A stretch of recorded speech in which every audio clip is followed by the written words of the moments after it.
And then before we get started, we put on the consultation form, the website, but we start recording training sessions, Zoom sessions, and consultations. Yep. Okay? Yep.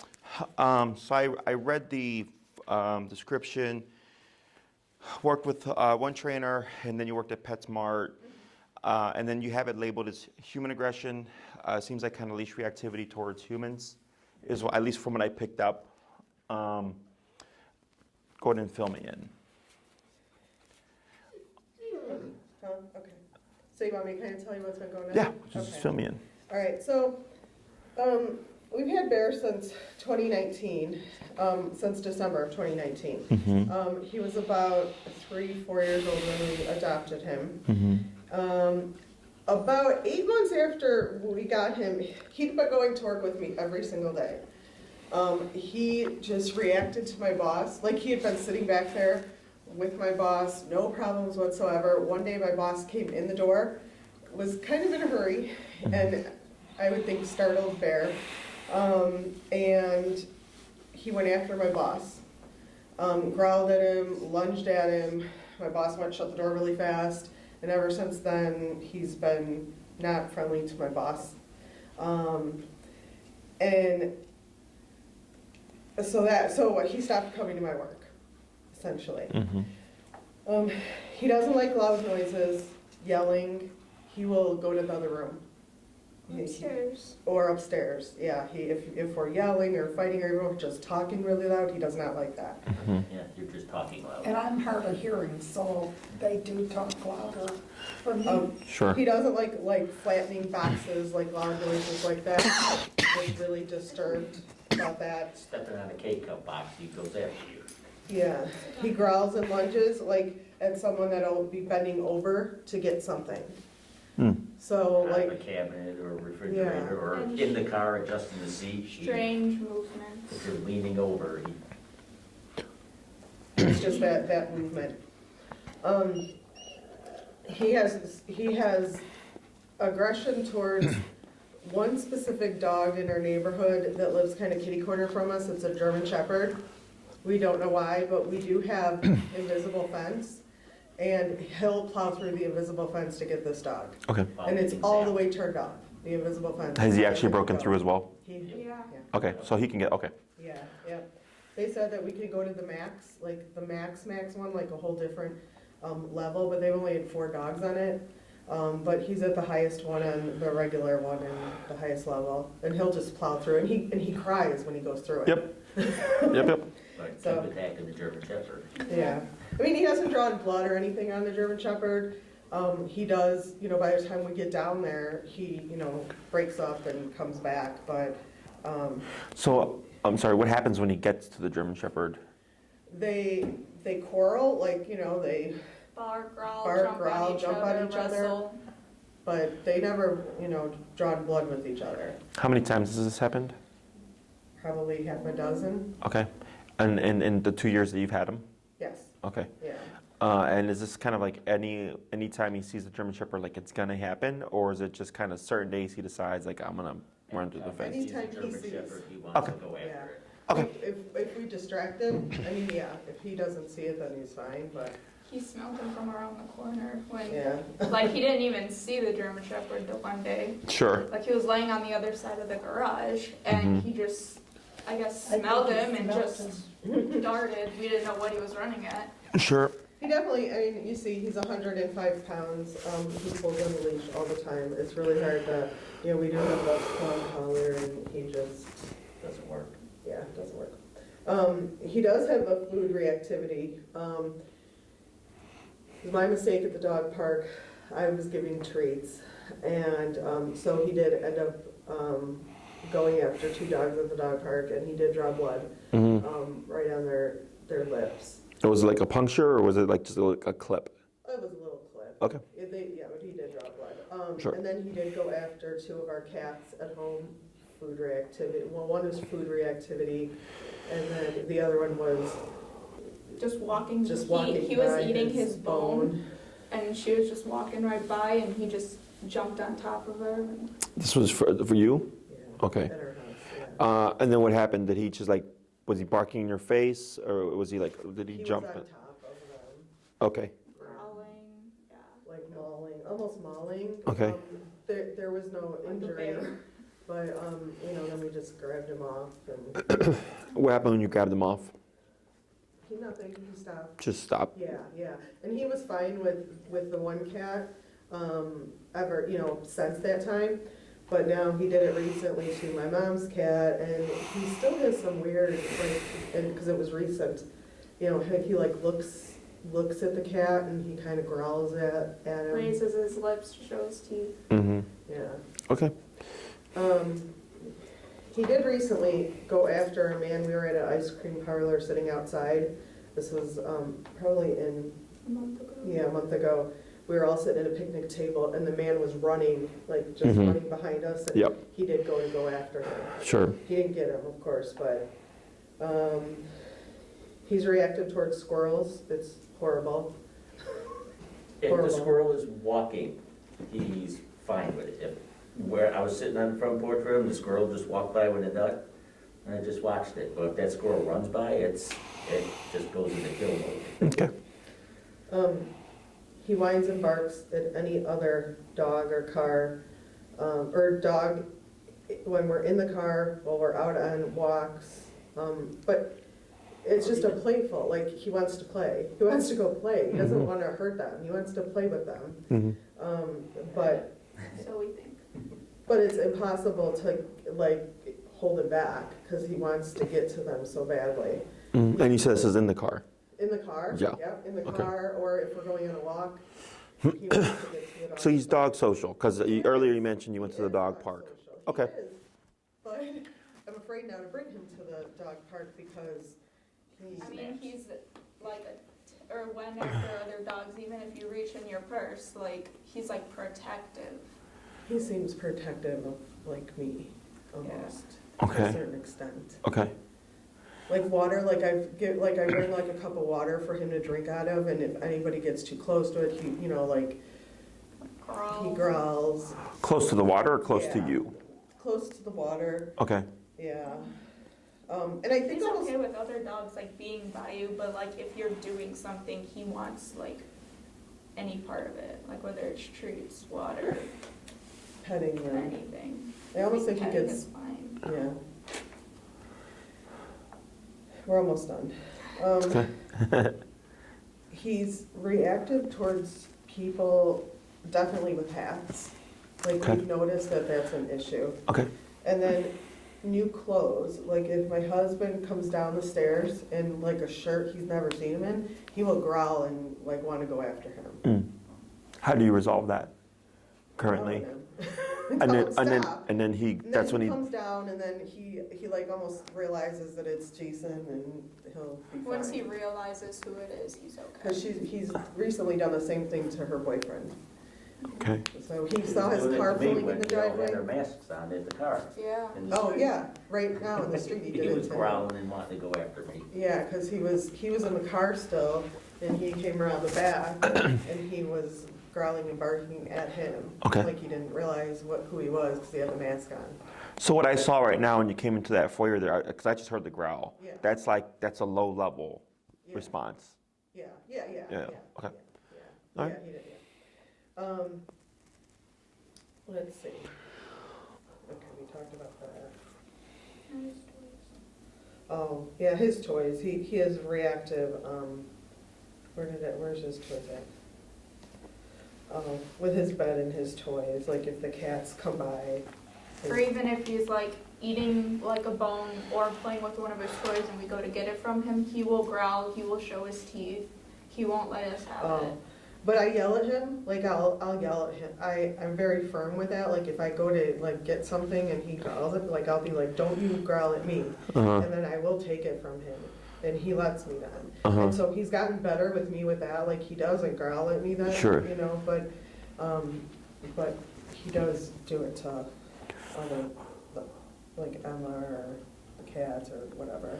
Okay. And then another weird thing that he does is it's just weird, and I just don't know if this has anything to do with anything, but when my husband gets in his Jeep and leaves, he tries to attack the Jeep tires. I don't know, I don't think that it's a playful thing. Like, at first I thought that it was playful, There's no other cars. It's but he just doesn't the really Jeep. do it to any other Interesting. cars. Does the Jeep make a different sound than the cars? No, gas, engine, I mean, and it's nothing taller, unusual. it's bigger, The tires are bigger, but, I mean, I don't know, it's just weird. it's higher So, off the ground. I mean, it's like the least of our concerns, but, I mean, It's something. yeah, it's just, I just figured we'd throw it out there to see what your thoughts are. Is I that- mean, we, us three think Even unknown people, He's- people react. he's a good dog. It's just these instances that just make us worry, you know, like, It's like a switch, just flips. it's like something switches in his head. And when he first did that with my boss, I did take him to the vet and, you know, made sure everything was okay with him and everything came out fine. We did actually put him on Prozac because the vet was like, well, we can do that, and it didn't do anything. Yeah. So I took him off the Prozac. Okay. Is that your whole list? Yeah. Is it- Also, has the thing, if your dog could be 3 rooms away, and if you go to put your arm up, like on the door to lean on something, he gets upset, growls, and will come barking at you for that if you put a hand up. Or even if you just come and stand in the doorway to like talk to anyone and he sees you, he will not like that. And then If he's in the also- room. Like, let's say if somebody came to talk right there in that If they threshold, lean their arm on the door, he would start going after me. has this been since you got him? Or has it been something that's just kind of like it was one thing and then another thing and then another thing? Or is it just, I think since we got him, I almost feel like he might have been abused or something at some point, like in his past, and, you know, like with the leaning over, it made me feel like maybe he might have been hit or something, or the people that he was with before, maybe, you know, because it went with the whole loud noises and yelling and that kind of thing where he runs away. That just made me think that maybe there was something in the past that, you know. And then he would get upset. If Cindy's eating, she sits with the dog next to her at the dining room table. And if Carla comes by or I come by, he growls and starts barking and wants to go after if we get Because too she's near eating Cindy food. while she's eating. It's the So it's- reaction. what if you weren't eating? But it's not his food, she's eating her food. If I wasn't eating, Yeah, let's say it's the same situation, but you're not eating and they came through. Well, you were building the ceiling fan blades and we weren't eating then and you started barking at your mother. Yeah. So it's not always. it's that not, you it's do not, that. it's not all the time, but he will do it. Okay. Anything else? That's all I got. I think you've covered it all. She's fallen several times. He's Like dragged anytime her. next to a dog, He sees she a dog, barely he controls takes this it. dog. He's dragged her before, he's dragged her. Yeah, they both, and she's got cuts and bruises all over her to prove it right now. Yeah, he's a big guy and their center of gravity is lower than ours, so it happens. With the first trainer, Paul, Yes. what did you guys work on? We worked on everything. Well, he would counter surf, so we worked on that, and so he doesn't counter surf anymore. What did you do for the counter surfing? We put, Cans with string. cans Aluminum with cans. string. And, Because if they fall, they'll make a loud noise. And it spooks the dog. Yeah, and so. it's clever. Yeah, so he, I think a couple Learned from times, that. and he doesn't do that anymore. Okay, that's actually pretty smart. I've never heard of that one before, Yeah. so that's actually pretty smart. Yeah, we did work on leash walking. Mhm. We did. And what did he have you do for the leash walking? Well, we did figure eights. We did, back and forth, moving quickly. This and with the prong? We did end up. We didn't start with the prong, but we ended up with the prong. But he had us with a plastic prong. Yeah, sure. Yeah. And then I just And then graduated to the. basic obedience. Yeah, it He was didn't have sitting. much of that. It was sitting and Laying, laying, stay, that kind of stuff. Come, Yeah.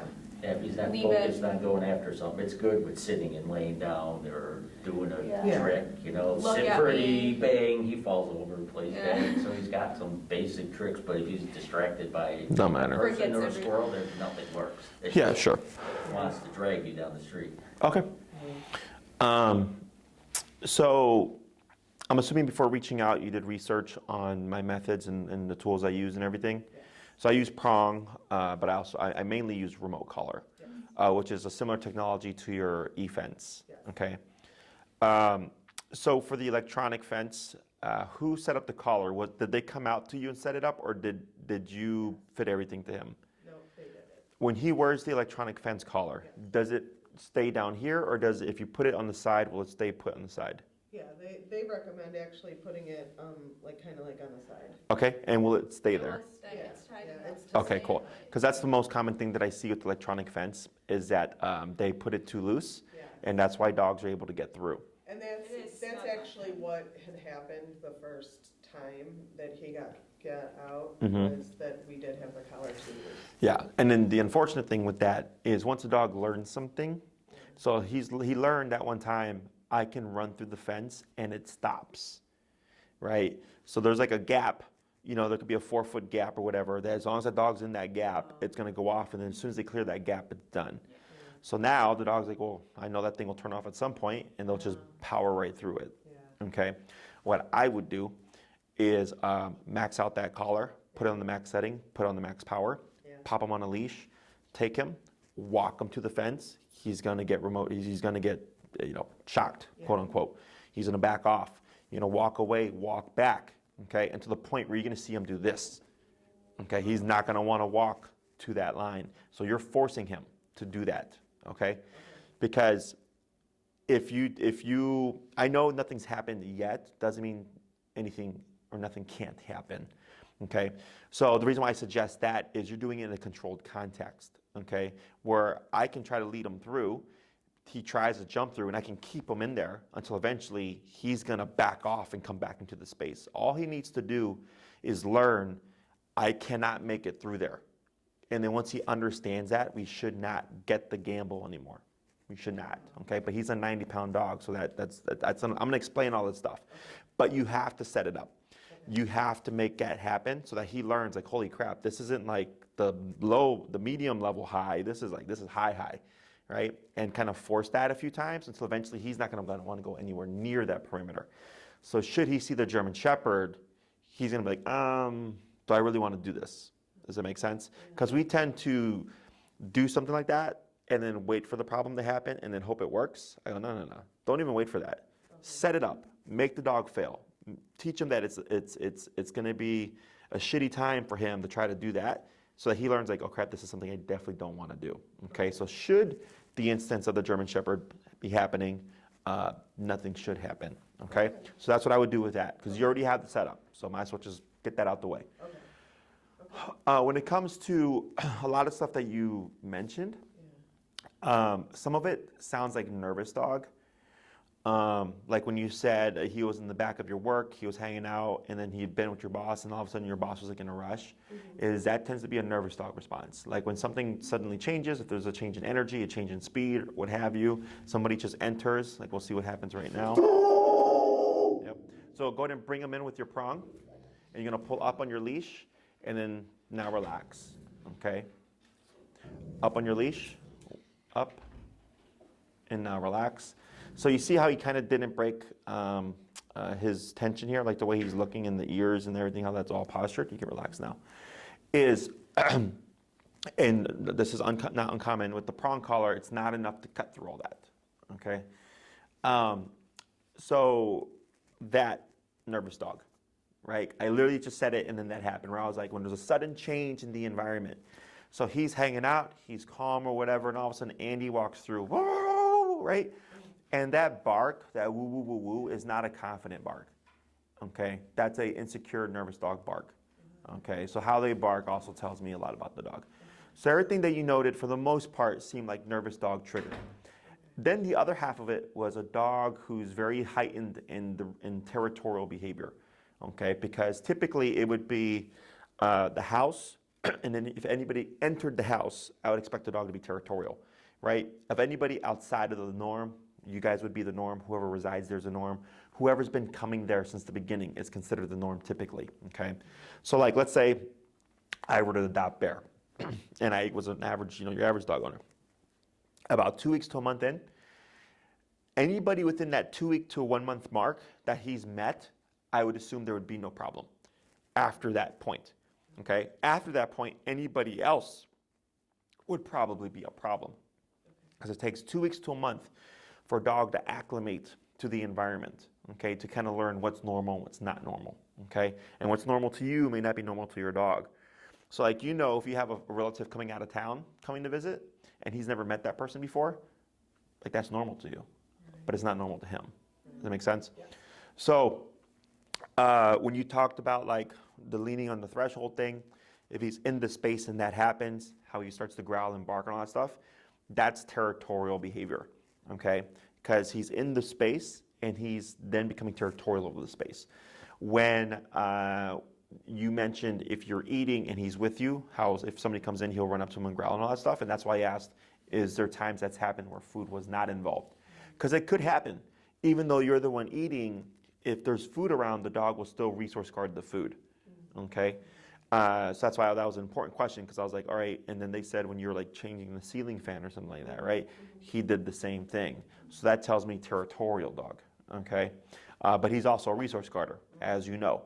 And resource guarding doesn't, it's not across the board. I can get a dog that resource guards with humans, but not with dogs. A dog that resource guards with dogs, but not with humans. A dog that resource guards with both or with neither. There's no rhyme or reason to it, okay? Every dog is different. In your case, the cats, right? And in humans as well.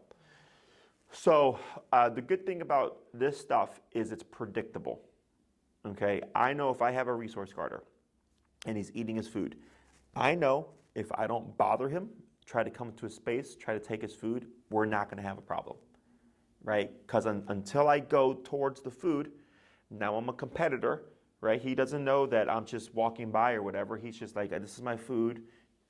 Do you want to fight me for it? You know? So I know if as long as I avoid that threshold, I should not see anything. Okay? So it allows us to either work around, avoid, and or prevent and control things. Does that make sense? Because if I give him a bone and I go, I'm going to want that bone back in an hour, right? I know I'm going to need to set things up so I have the ability to make him surrender the bone. Okay, or I let him finish it, or I let him walk away, and when he's out the room, I'll go pick up the bone and put it away, because now I'm not competing with him for it. Does that make sense? Yeah. So resource guarding is, in my book, technically the easiest, because I know I can also put everything away, any toys, any bones, any food, right? So if there's nothing on the ground, there's nothing to guard. And then the moment I give the dog something, I'm like, all right, I'm going to give the dog a toy now. Let's make sure the cats are upstairs, you know. So then you're working around it that way. We cannot make him like or accept other things around when he's in possession of an object, okay? Not like with a kid or a human or whatever. He can either accept it or not accept it. But we cannot make him accept it. It's kind of on him. If he's like, I'm chewing on my bone, I don't want the cat near me, I can't make him change his mind on that, right? So it's either I teach him how to avoid conflict and leave the object alone when the cat shows up, or I let him enjoy his bone and I put the cat away. Does that make sense? There's no, okay, here's a bone, we're bringing the cat, deal with it. That's not a thing, okay? The walking stuff, the leash stuff, so the prong collar is a great tool. I use them. I would probably put them on a smaller collar because that looks like a 3.25 millimeter prong collar. Okay. The bigger the prong, the lesser bite there is, okay? So I would probably put them, like, I wouldn't put a collar on, if he was like a 125-pound dog, that's where those kind of come in. Otherwise, it's just like countless prongs because the dog's neck is so big. I'd probably drop them down a size to the 3 millimeter. And it theoretically should give you more leverage and control because you get more bite from the smaller prongs, okay? And it's a Hermspringer 3 millimeter. And if you want on Amazon, you can find them. I would stay away from the alligator clip style. Do you know why? No. The alligator clip, right?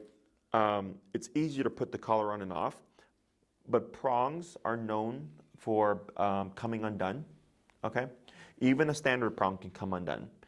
Alligator clip prongs are more likely to come undone because of that alligator clip. So if you were to lunge randomly and have enough force and momentum, it'll pop off. And then the prong just slips off and now your dog is off collar, okay?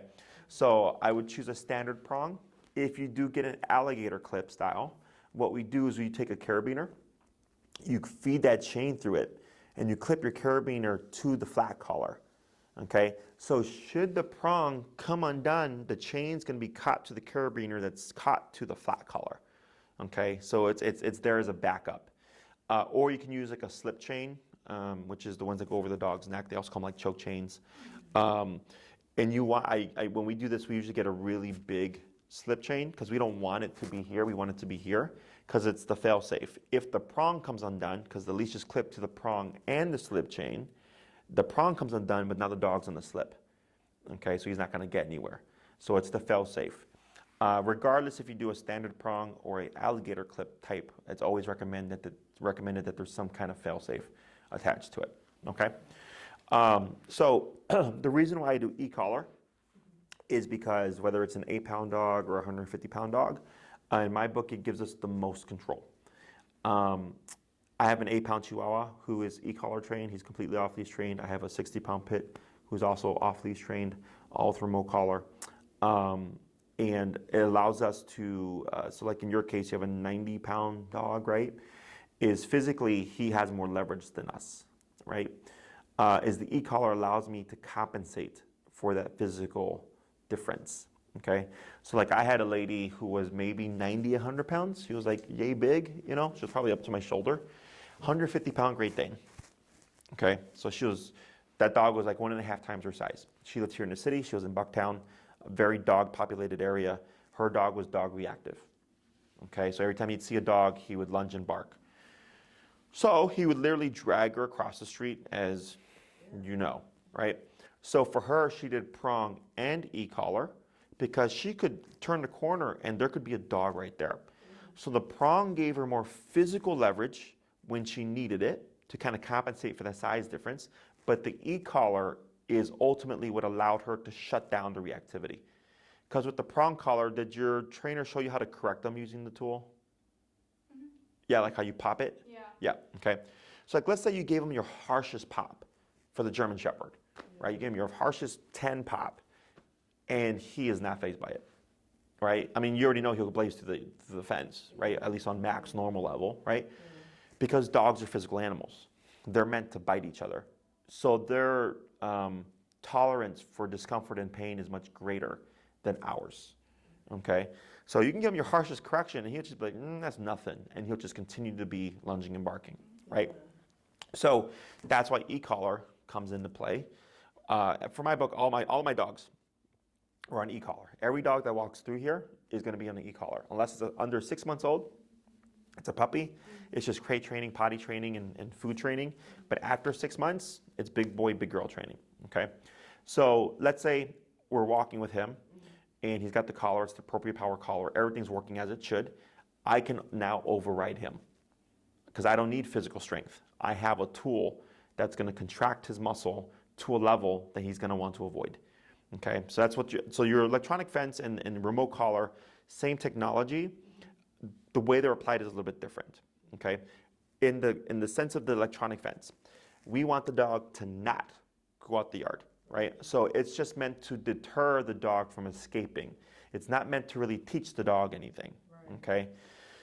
So aversives are meant to stop things, okay? So like, that's why I said earlier, with the dog and the German Shepherd or whatever, I was like, just put it on max power, make sure it's fitted correctly and walk him to that fence because I want him to learn not to try to cross that fence, okay? I don't care what you do, but don't run across that fence, right? With the remote collar, it does both. You can stop things and you can teach things, okay? So there's to do and then there's not to do. Don't escape the yard. Don't bark at the dog. Don't growl at me. Don't charge someone leaning on the door. That's all don't stuff. And then there's sit, put your butt down, come, get over here, down, lay down, right? Heel, walk at my side. Those are all to do things. Does that make sense? So e-collar does both. Your fence does one, right? Don't escape the yard. So the way I would approach this is I know what all the problems are, is we need to see and practice discipline and structure on a regular basis, and we see how does this impact his mentality, okay? We tend to, oh, the dog is charging you when you enter the home. Oh, the dog is charging you because you're wearing a hat, right? We tend to want to target that stuff and just punish it, okay, or correct it, which is, it's not that it's wrong, it's just not the first thing that we do, okay? So the first thing I would cover with this guy is I cover how to walk correctly, right, the heel, so that you can walk past dogs, walk past people. He's here at your side, no tension.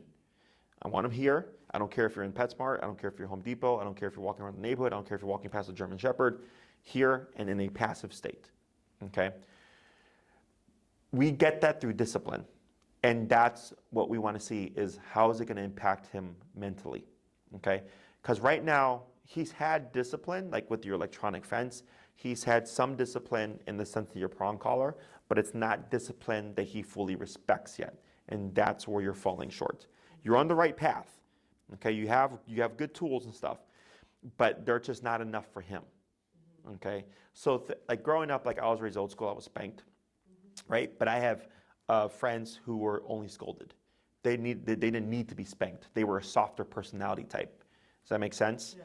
So for kids, like if I can, like I don't have children, but if I had a child and I know if I scold my child, they would learn their lesson, there's no need to spank, technically speaking, right? But like let's say I keep scolding them, scolding isn't working. Well, I gotta up the ante somehow, right? And I could take away all the privileges and let's say they still don't care about that, right? Then I go, all right, well, I'm gonna spank you now. And then maybe finally the kid learns the lesson, right? But I tried all these other things, but this particular personality type needed a different form of punishment, right? Same thing for the dog. But dogs are always physical animals, okay? They don't scold their puppies. They don't put their puppies in timeout. They don't shake a can of pennies at their puppies or anything like that. They simply nip and or bite them for something they disagree with, okay? The problem is the nips and the bites that you've been doing with your electronic fence and with your prong collar are not to his physical level quite yet, okay, from what I'm picking up here. So that's where we keep increasing the consequence. And I go, okay, where's your breaking point? And that's where things are gonna get a little tricky, okay? Mainly because of your dog size, okay? I have a young lady right now, she has a Newfoundland 130-pound dog, I think, big boy. And most people know them as being calm giants, right? They're like gentle giants and they're very passive. Not this one, okay? This one is a lunatic.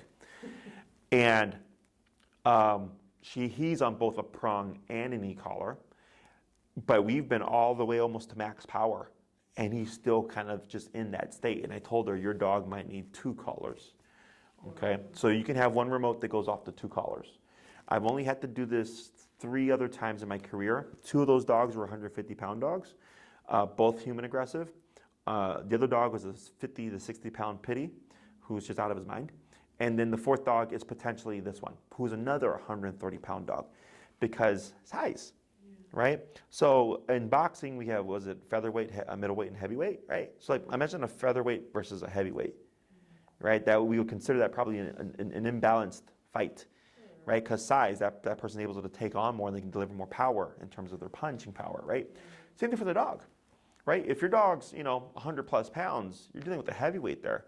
And only one collar can do so much. Now, every dog is different. Every dog's sensitivity level is different, right? But I'm going by what you've told me so far. You're going, well, we've used normal power on our E-fence and we've maxed it out and he's been able to ride through that, right? So I'm not saying that's what it's gonna be. I'm looking ahead, okay? And just kind of educating you because I want you leaving here knowing like, okay, this is worst case scenario.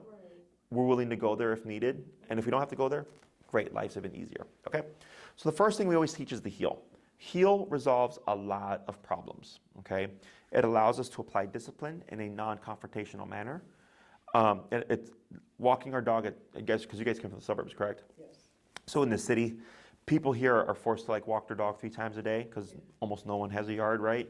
So it's something that they practice 3 times a day, 7 days a week, right? Rain, sleet, snow, summer, winter.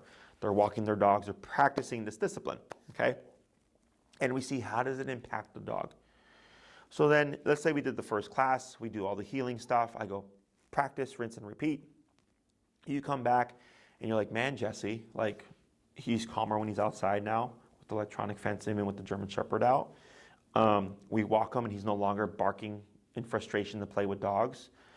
He's not pulling us to go say hi to a dog, whatever. I go, cool. Like, these are a lot of things that are just kind of being resolved, right? And then I want to see, does it impact them in the home? Okay, so even stuff within the home can start to go away. I'm going to lean more towards it's not, because it's territorial behavior, but not to say that it can't. Okay, it's just not common that it would. So I go, class 1, do your homework, come back, class 2. How are we doing? I need feedback. Okay, this is working, this is not working. Okay, we're going to change this, we're going to do this. Work on the second half of heal. Go do your homework. Okay, come back, class 3. How are we doing? Even better? Excellent. Not better? What's going on, right? I need feedback in order to figure out how we're going to approach things, okay? The tricky part is going to be stuff within the home, okay? Obedience control stuff is typically easier because it's just put your butt down, get over here, right? Walk with me, as opposed to behavioral stuff like don't charge the person when they enter the house, okay? The reason why in your case it's trickier is because it's happening in the home amongst the family members. Okay, that's not common. Common is if a stranger came over, someone the dog had not seen before, some of the dog's only seen a few times, right? That's common. But when the dog is charging, you know, your husband and your mom for just entering the space, that's not common. And it's harder because it is the family, as opposed to the family knows they're safe, it's anybody outside the family. Does that make sense? So by the third class is when I would start to tackle things within the home, okay? And we just keep an eye on things, like do things change? Does he seem calmer? Does he seem less on edge? Because then it just allows us to kind of work around things and go like, okay, cool, this isn't something that we really need to worry about anymore, okay? Let's say he's still, you know, being reactive when someone enters the space. Well, the problem with e-collar is, think of it as a cop on a collar, okay? So you guys drove here, right? Did you go the speed limit? Yeah. Okay. Were other people going the speed limit? No. Most people do not go the speed limit, right? But then they see a cop car and what happens? Yep. Why? Because there's threat of consequence. They don't want a ticket. They don't want to lose their license. They don't want to get pulled over, right? So think of your e-collar as a cop on a collar. When it's present, your dog's going to behave better. When it's not present, your dog's going to push the boundaries, okay? This is completely normal. It's completely natural. It's called opportunistic behavior, okay? All animals do this, including humans, right? If he doesn't have to obey a rule, or if he doesn't have to do something, then why should he? Okay, so the e-collar, if he respects it and everything's working like it should, and then all of a sudden, like somebody enters the room, he's like, hey, I don't have that collar on right now. What happens if I charge you? Nothing. Great. I can charge you when I don't have that box on my neck. Okay, so, because people will ask, like, when does the dog get to a point where they're a good dog, right? Where they learn to just not do these things? That's not a thing. That's a myth, okay? Because dogs are not proactive animals, they're reactive animals, okay? So when you opened that door and he saw me from the foyer and he growled, that's a reaction, right? He just saw a person, who's that? I don't like it, right? Somebody enters the room and just goes like this, he reacts to that. The cat gets too close to his food, he reacts to that. He's not laying down right now going, man, the next person that walks through that door, I'm gonna bark at him. He doesn't do that, okay? That's a human thing. You can decide, you know what? This trainer didn't work, this trainer didn't work, we need another trainer. That's proactive, okay? You can decide one day, I wanna learn how to sing. Go on Google, search up singing teachers, hire them, practice, learn how to sing, right? That's all proactive. So humans are both. You can be proactive and reactive. Dogs are just reactive. They're all by instinct, okay? If something changes in the environment and he jumps up and barks, he's reacting to the change in the environment, okay? So if he's got his collar on, he's gonna react accordingly, right? I got the collar on, there's consequence. I don't wanna do this thing. Collar is off, there is no consequence. I can't do this thing. Does that make sense? So typically, stuff within the home, we can move past the collar, right? But it just depends. There is no guarantee we're dealing with an animal. There's a lot of variables in play. There's your dog. There's the severity of the behavior. There's how consistent are you. There's are you correcting them the way you're supposed to correct him, because a lot of people feel uncomfortable going higher on the collar because they feel bad for their dog. Does he ever get moments where we're not prepared and we get caught off guard and he charges someone for entering the room and gets away with it that one time? There's a lot of variables in play there. So I give you all the information, and we practice and all that stuff, and we see how does it impact them. But that's why your case is so tricky, because any other case would be, hey Jesse, our dog is great with everybody here, but the moment somebody knocks on the door and it's my friend or my neighbor or so on and so forth, my dog is crazy. That's not a problem, because then we would just put the collar on whenever anybody's going to come over, right? Because now the dog's not wearing it all day, because it's not with people within the home, it's people without the home, outside the home, right? But your case is within the home. That's why it's a little bit trickier. Does that make sense? Yeah. Questions on any of that stuff so far?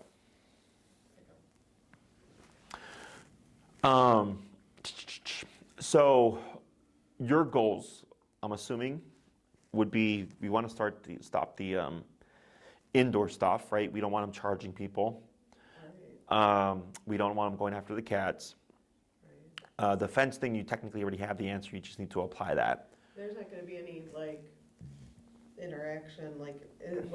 It's not going to confuse him or with both, the fence and then the e-com. No, I have other clients whose dogs are on electronic fence. Okay. Yeah, it's fine. What can happen is that in the beginning, because when we start training, I wouldn't say come in. So our collars go 0 to 127 in increments of 1. 1, 2, 3, 4, 5, 6, all the way to 127.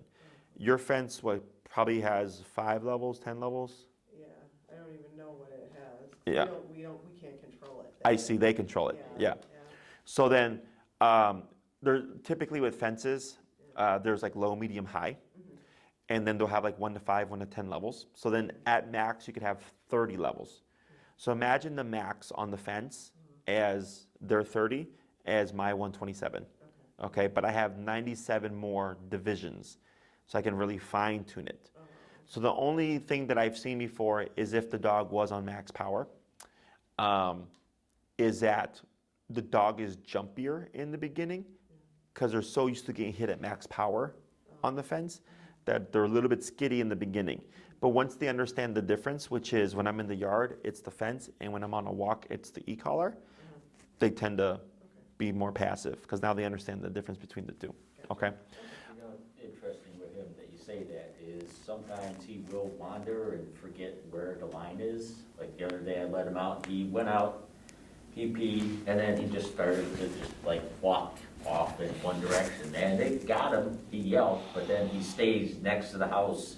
He doesn't ever go wandering in the yard. He follows the edge of the house and a little bit, he'll start Going back out the again. grass. So he knows it's there. Yeah, it's just when the German Shepherd is out, because he gets so lost here that everything else just doesn't matter, and that's why I was so I would just max it out because it just takes one time, for it to go south essentially.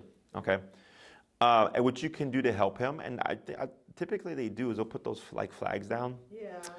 And we the- did have And them. if Yeah. we do have extra flags, Yeah, we we could could re-put them out. re-put them. Yeah. Where the line is at. Yeah. But any kind of visual like those, the flags, or some people will put down a little row of bushes or whatever, but that'll help him visually. Yeah. But with the max power, if he forgets, it's going to help him remember.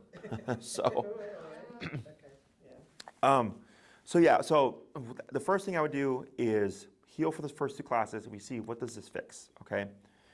The third class would be, okay, how do we address things within the home? What are the things that we're going to see? What the things that we expect to see? We have to start correcting those behaviors. So let's say someone comes into the home with the mask on and he charges them because he's like, who are you? I don't know who you are, right?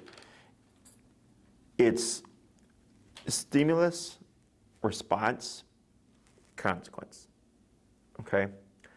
Someone enters with the mask or different clothing, that's the stimuli. He's reactive. He charges them. That's the reactive response. Then we use the collar or some kind of aversive to correct the behavior. So dogs are not good with self-regulating, okay? Like a human could do that, right? If I'm I want to lose a few pounds, I'm gonna lay off the sweets, I can regulate myself, right? I'm like, oh, I see some cookies, but I'm not gonna have any because I'm trying to lose weight, right? Dogs don't do that. He needs someone to regulate for him in the beginning until potentially he's able to. Stimuli, reaction, consequence. So now what happens is we create a pattern, okay? So someone enters, he charges, you have the remote, boom, right? We correct the behavior because we just want to stop it, right? That's a don't do that type of thing, right? So verses are meant to stop things. I tap him on the collar, he stops, he runs off, and he sits in the corner and he's like, what the hell just happened, right? Because he's never had that before. So it's going to catch him off guard and make him unsure. And then we see what happens the next time. 4 days later, he's got the collar on. Someone enters the house. He jumps up to charge at them, but instead he turns around and runs to the corner. Because he's thinking stimulus, reaction, he's thinking consequence. So then he goes, well, last time I did that, something bad happened. He runs off, kind of like with the fence thing, right? He hits the fence, oh crap, not sure how that happened, hugs to the house, and slowly works his way back out again to figure out where is it safe, okay? So what we're trying to teach him is what behavior is safe, what behaviors don't I do, what behaviors can I do, okay? So by doing that, now he's thinking, there's certain things that I do that warrant this unpleasant experience. How do I avoid that unpleasant experience? You just don't do it. If I don't want a ticket, I don't speed. If I don't want a ticket, I don't run the red light. I don't run past the stop sign, right? I avoid those things because I don't want the consequence. Same thing for this guy, but his consequence has to be physical, okay? Because if you shout at him, sure, it can stop him, but then the next day you're back at it again, right? But that's why the physical is important, okay? So like, let's say one day he charges out the fence and the German Shepherd kicks his ass, just beats him up, okay? Next time he sees that German Shepherd outside, he's probably not going to want to fight him because he's already lost that fight. Does that make sense? So now we would be proactive about pushing things and correcting them, right? Always setting ourselves up to win. That's why I was like, that's where things get tricky because sooner or later someone's going to forget. He doesn't have his collar on. They walk downstairs. He starts charging at him. Now he's learned, oh crap, I charged you. I didn't get a consequence. Okay, so there's other things that I can give you in terms of options to correct him so that we can always correct with some kind of aversive to make it consistent, okay? But of course, we're humans, we make mistakes, we forget things. But then I would start targeting that stuff by the 3rd to 4th class, okay? We see how that goes. How do we feel? The resource guarding, one thing would be just put all the stuff up, right? That's the easiest thing. We tend to just leave out stuff for the dog, but that just empowers him more, right? Because you never know I had a client whose dog was really bad at resource guarding, and there used to be like a threshold that you'd walk past, and like the couch was right there, and she had like this little nook that she'd like to take her bones and chew, and you would never know. And someone walked around that corner, and the dog bit them on the ankle because it was so sudden, right? And she was resource guarding, and I was like, you can't plan for stuff like that, right? So teaching the dog to relinquish something by command is very easy with remote collar, okay? I would not risk, and I know you're able to do so, where you're like, I can shout at him and I can take it, but there's always the one day where he won't let you take it, okay? So the great thing about resource guarding is we don't have to force confrontation. I don't have to be reaching for it, pissing him off before I use the collar. I could be in a completely different room. I could be right there, that threshold. He could be chewing his bone over here, and I go drop it, and he's gonna spit it out and leave the room. And I'm gonna come in, I can take the bone. I don't need to start conflict to address the resource guarding. Okay, so we control things before there's a problem. The hard part is the cats, okay, because you can't control the cats to a degree unless you completely remove them and put them away, right? 90% of the time they are put away. Okay. She keeps hers in her room, and her cat's either in her room or in her bedroom. Sure. Are you trying to get the cats to be able to coexist like in a free range fashion? And they were all coexisting together. Sure. It was fine until I went food shopping and there were pork chops on the floor. Yeah. Because I was putting food away. Sure. And so he went to the pork chops, and then my mom's cat went to the pork chops, and that was it. Correct. He wanted them. Correct. He snuggles with my cat. Like, my cat will walk all over him, he'll be fine with it. Sure. Like, he never had an issue with It's my like now cat. all he sees her cat is pork chops. Okay, so if your cat comes out, there's still kind of that tension there. Yeah. I see. So that we can correct to a degree. Like I can't, and this is the issue, is like I've had dogs that fight within the home, and it's like after that first fight, they cannot be with each other anymore. Otherwise, they'll kill each other unless it's completely controlled. Like it sounds bad, but I tell people it's like prison when I get a family that has dogs that fight within the home, because if they try to go back pre-fight where it's all coexistence, they just fight. So now it's like regimented. You know, this dog's here, this dog's there, like prison. Like they can't put certain people with certain people, otherwise people are going to get killed, right? It's the same thing for dogs. So what we can do is, let's say we bring the cat out and he's like pork chops, and we correct that. We go, that's not the case anymore. He may just leave the cat alone, like, all right, I have no business with you. And that's coexistence. He sees the cat, he leaves, and the cat gets to just relax, okay? The hard part would be no one's in the room. It's him and the cat. Now there's no one there to regulate, okay? So that's where things always get a little tricky. This is all stuff that I would, of course, inform you of. Whereas people tend to think like, oh, we fixed the problem and we're good. I go, no. Like the dog is behaving because you're making him behave, okay? So first two classes on the healing stuff, what does that fix? Classes 3 and 4, addressing the stuff within the home. Class 5, we could jump into resource guarding type exercises. It's very simple, it just takes time. I have the client I had just before you, resource guarder, bit the owner a few times. And we covered resource guarding like 2 or 3 weeks ago, and like it's still like it's like a few months of training. Because you want to have the ability to say drop it with or without collar, and the dog's able to just listen, okay? That can be built to that level, but it does take time and repetition, okay? So I teach you, and then it's just practice, okay? So don't think at the end of your program that you're gonna be done. It's that you have all the answers that you need, and you just keep practicing and rehearsing until eventually it's like one day it just clicks, and it's like, great, we don't need to do this anymore, at least not practicing it, but we're still applying it. This is much better, we don't have to worry about this, but if people come over, we know we need the collar. Like you'll just start to have an understanding of your dog's behavior and then what you'll need to do for certain situations. Questions on any of that? No. In terms of control and length of time and all that stuff, it really comes down to how much you're trying to accomplish. I don't really cover stuff if I don't think it's going to apply to you or if I don't think it's important to your case. Okay? Heel has to happen, okay? One, because of the leash pulling stuff, but then also it teaches him how the e-collar works so that it's not just a punisher like with your electronic fence or what have you. And it allows you to practice structure regularly with him, okay? Now, walking him in a structured fashion is a year-round thing. Just keep that in mind, okay?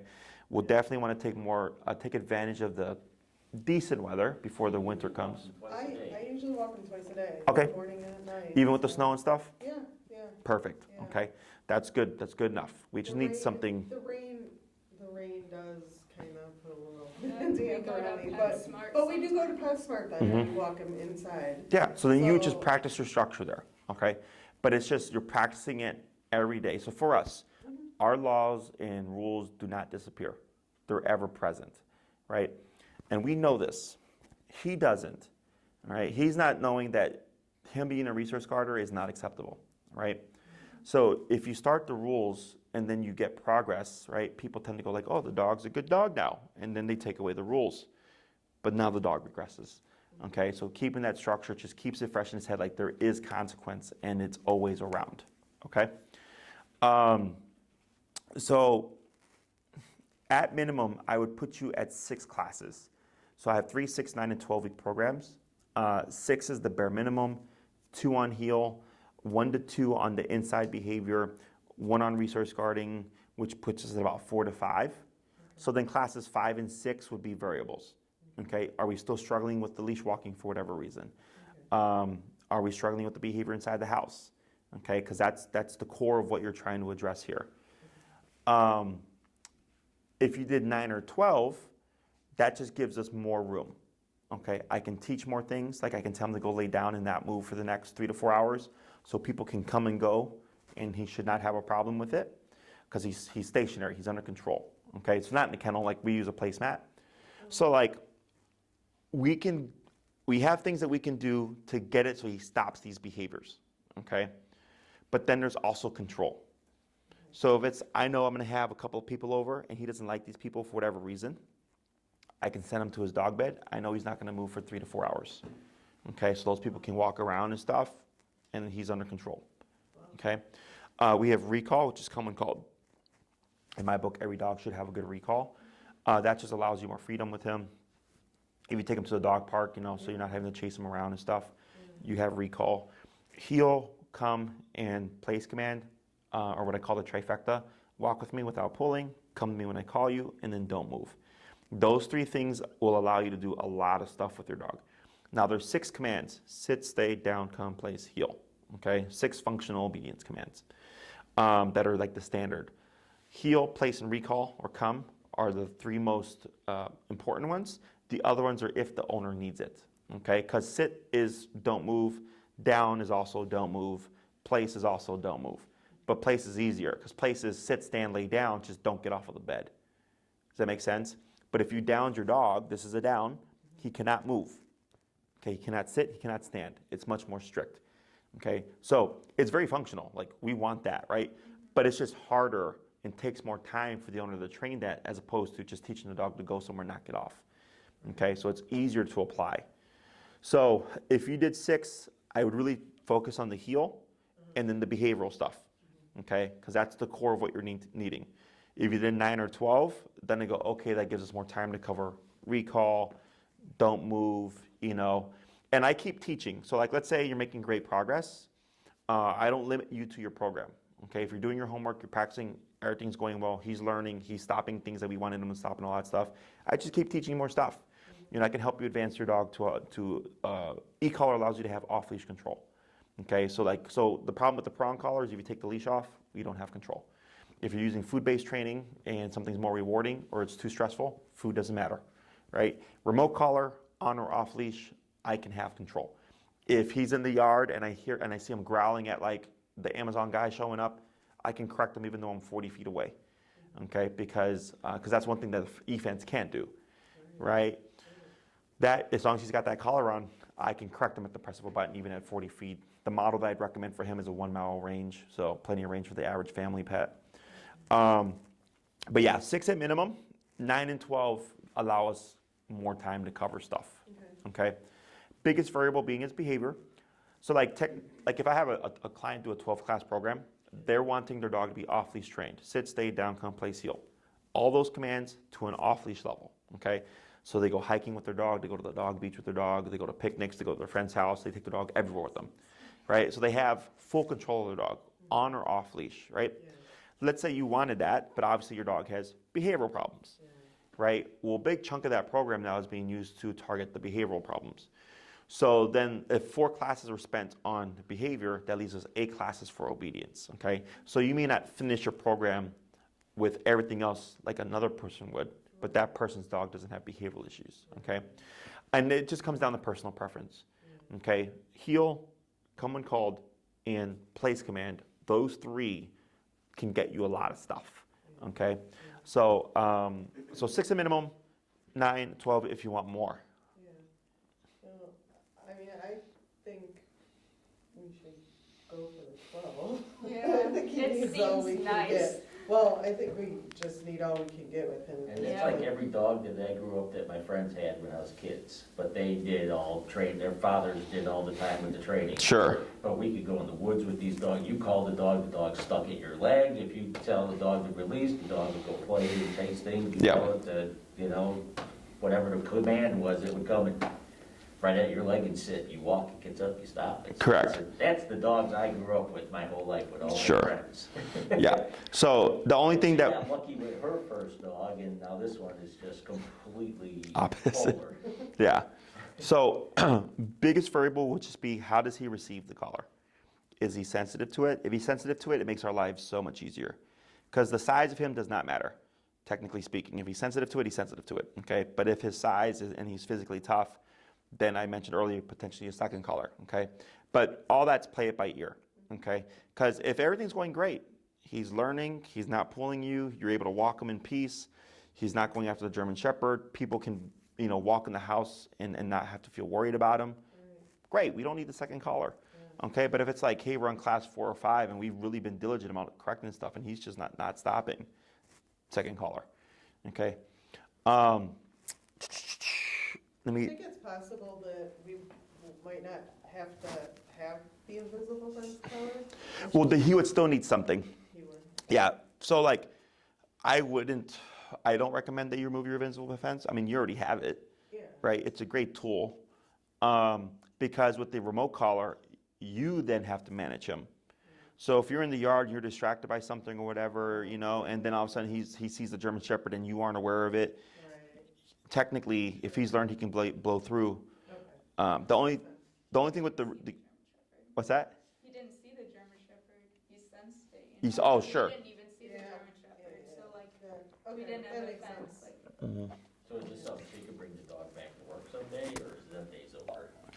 If I was your boss, I'd probably be like, don't bring that dog here. okay, so he's now. Yeah. Because he's so big. Yeah. There's so much liability there if something did happen, Not to say that you couldn't, Yeah. but Yeah. when you were saying that stuff, I'm like, I wonder if the boss, I thought you were still bringing the dog. Oh. And you're like, yeah, he doesn't come anymore. I'm like, okay, that's what I figured. Yeah. So we figure how all this stuff kind of plays out. I play it by ear. As long as we've covered heel on that first class, okay? Because sometimes shit happens where one thing will happen by the second class, and the owner's like, I know we're going to cover this, but I really want to cover this instead. I go, sure. As long as I've covered heel that first class, we're good. I can take tangents if needed. But in my mind, that's how it would play out. Okay, 2 on the heel, start the behavioral stuff. Once we got that covered, we can go back to obedience stuff, because then you're just checking in with me, right? Because once you know how to stop something, it's simply stop it. That's all it is, right? So like if a dog is charging and barking at the window, a lot of people will recall the dog, and the dog will come back to them, and then the dog will go right back to barking out the window again. Because nothing said, don't bark out the window. You said, come over here, and the dog did it. And the dog goes, am I done? Because I want to go bark out the window now. Okay, that's the difference between don't do that and do that. So once you understand that and you start to apply things, it should be pretty straightforward, because I don't care what he does. Just don't charge people when they come into the threshold. Don't charge the cat. Don't look at the cat like pork chops. Don't growl at me when I come in with my hat on. Right? I don't care what you do, but just don't do that. You see what I'm saying? When it goes to the abuse thing that you mentioned earlier, I don't think it was abuse. No. It's just your dog's genetics. So it's a very common thing.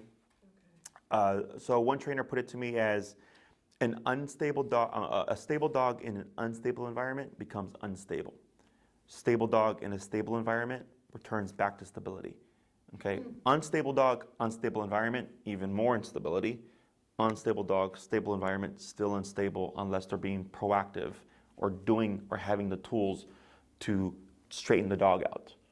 Okay, so here, all the stuff that you're telling me is all like just territorial based behavior. Okay, I had a dog that I trained, it was a Doberman, had stab wounds, was clearly abused.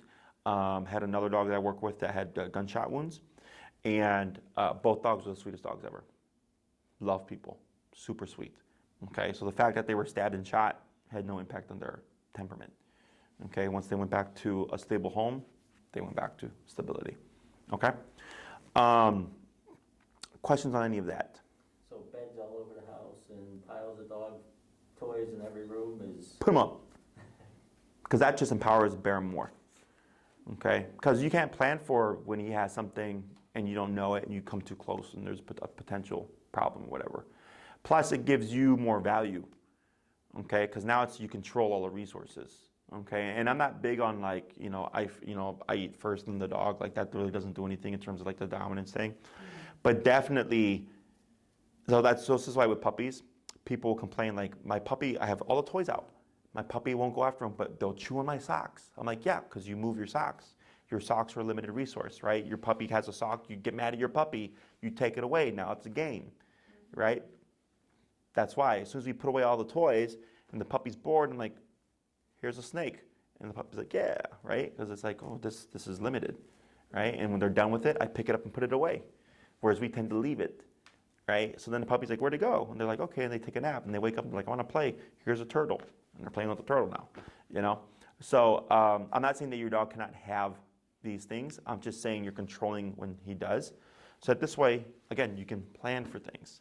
I gave him a bone, so I have the collar on already. So when I need him to drop it, I can make him drop it until the point where he's able to drop things because we said so.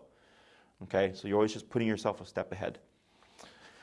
Other than that, it's going to be a balance of things, a balance of avoiding certain things, being proactive and preventative. It's always the safest approach as opposed to putting it on the dog.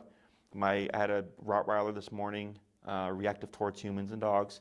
Human reactivity, no problem. Dog reactivity, still a bit of a problem for the owner. And then when I was talking to him, he's like, yeah, I was walking with her, and then like she saw a dog, and I saw her eyeball the dog, but we kept walking, and then she turned around and like became reactive. I was like, why didn't you just remote the dog when she looked the first time? He's like, well, you know, she didn't do anything, so I thought it was going to be okay. I'm like, no. He was like, you put too much on your dog.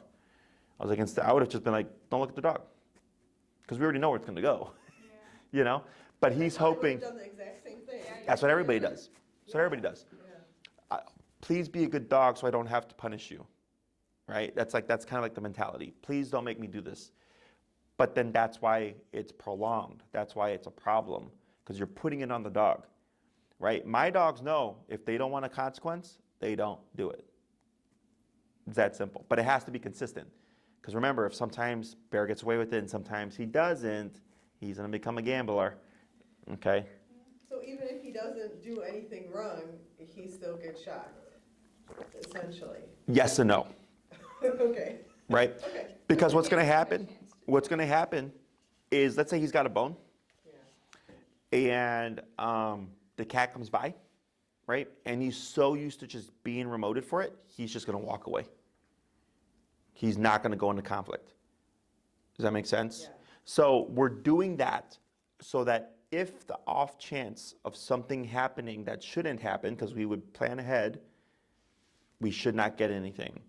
So I had a client, one of my first aggression cases was a pit bull, fear aggression. No one could touch her tail, not even the owners, okay? So guess what I did? I touched the dog's tail. And it took me 2 or 3 classes to stop that behavior. She kept attacking me every time I touched her tail, to the point that the owner got pissed at me, okay, and like straight up started yelling at me because he thought I was making the dog worse. And I said, trust me, we got to get this out the way. Fast forward, a year or so later, we lived in the same neighborhood. I ran into him at a bar. They were at, it was in Pilsen. It was Pilsen Fest. They had their dog there because they couldn't take her anywhere. And then we fixed it, so they were able to take her to the festival and everything. They're hanging outside their friend's house. She's just off the leash hanging out. A neighbor's kid runs up and grabs her tail. Dog didn't do anything. She tensed up, very uncomfortable. Kid let go, ran off, nothing happened. And I said, that's why I did it. Because I'm hoping it doesn't happen. Obviously, they wouldn't let it happen because they know their dog. They know that we could touch the dog's tail. But I was planning for someone's going to do something like that sooner or later, right? So, but obviously with their caution, it still happened. It's the same way we look at it here. Is if I remote for every single thing, and then that one day where I slip up or whatever, like I don't have it set up, I forgot to put the cat away, and the cat comes out. The dog is so used to remote. Bear just leaves the situation. We don't get anything, okay? That's how I think, we tend to, again, put too much on the dog, right? So, other questions?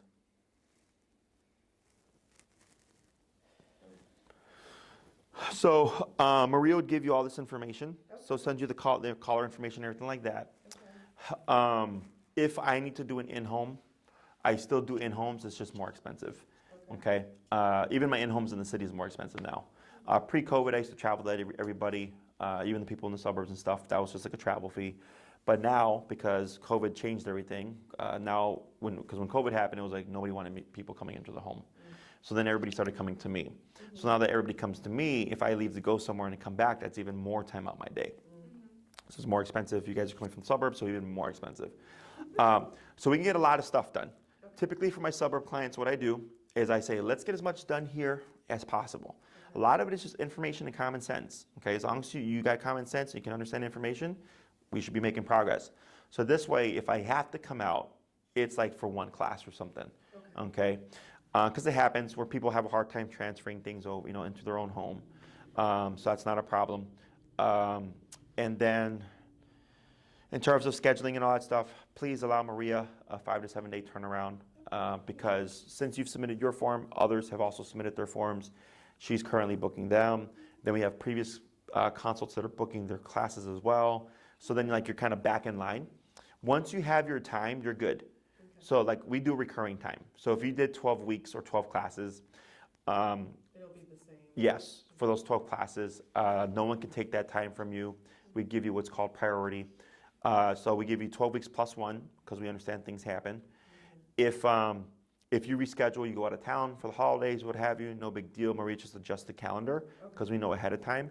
But let's say after you've used up your priority, if we have someone else that needs a Saturday at 4 o'clock or whatever it is, because weekends and evenings are my busiest because most people are 9 to 5. So then if you use up your priority, you don't lose your classes, but Maria would reach out and say hey, we have to book another person at that time. Is there another time that you're available?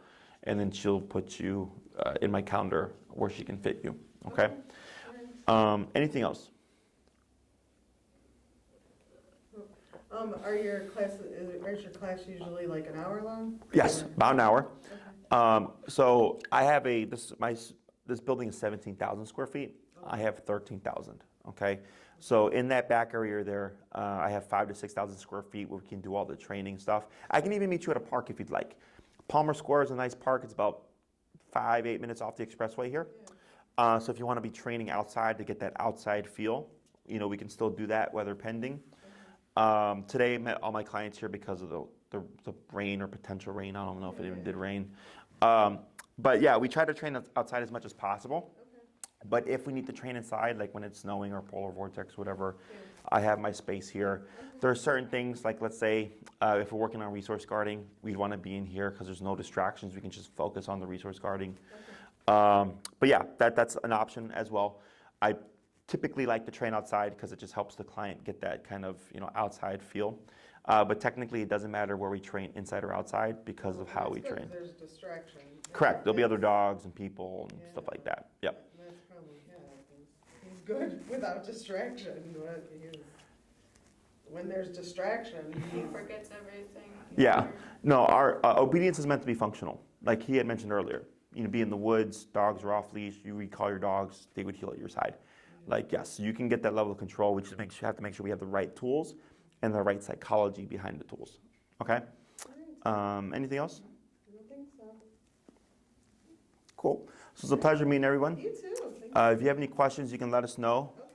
Okay. If you want to kind of streamline the process a little bit, what you can do is email Maria